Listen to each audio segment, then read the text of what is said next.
since I got into film, I always wanted to shoot in the Caribbean coast of my beautiful country. And I wanted to make a simple story about this boy. And the boy, it's unbelievable because the boy never acted in his life before. And he actually never went to the movies before. And the first time he went to the movies was to see himself on the big screen. Wow. So that was really something. I'm at a certain age where I'm starting to think about what my family will look like in the future. As a gay Korean American man, what does it mean? And really thinking about all the fear and happiness and anxiety and just unknowing that I have around that subject, and really wanting to explore it in a narrative. We almost got arrested because we were shooting like a couple blocks away from here, and we stopped the car with the camera shooting out at, apparently it was like the federal building, and the bomb squad was in front of us, and we got pulled over for having a camera at a federal building, and then they pulled us all out, and now our names are in some sort of database.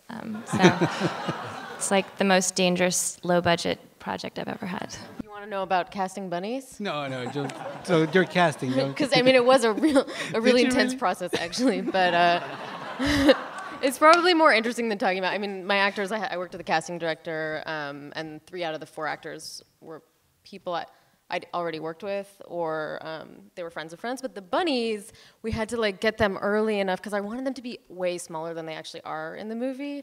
So like we had to cast them early, and then we had to make the puppets of them afterward.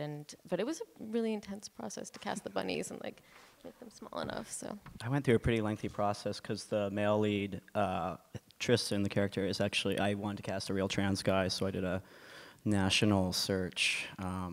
Mostly on the internet, and then I also went to San Francisco and New York to cast it in person, and found this guy whose name is Hilt Troll Splinter. Found him in the streets of San Francisco. My project was inspired by a YouTube video that I saw, and in the video of the boy dancing in drag, he was a really chubby, cute kid. He was just really, really chubby and really, really cute. And so when I was going through casting, I just really wanted a chubby kid. And Richard, who ended up playing the kid, came in, and he was just really energetic, and kind of immediately I knew I wanted him, but I just wanted him to be fatter. But obviously that could not happen, so he was terrific though. But it really, my friend Ian and Trang, who did the music for the piece, really kind of pushed me. He's like, they're just like, stop thinking about weight, just cast based on his personality. And I'm like, okay. I shot in Georgetown in Guyana, in South America, and I basically took 2 people from Los Angeles, my DP, which is Kelly Gardner, who's here, and you can give it up for him, and my sound guy, and then I basically didn't have much of a budget, so I found kids in the street, and I'm like, I'm making this movie, I'm gonna teach you how to use a slate, here's a light. It all worked out. It was a small country, so we kind of just made it all happen. So my crew was basically non-professionals, but we pulled it off, I think.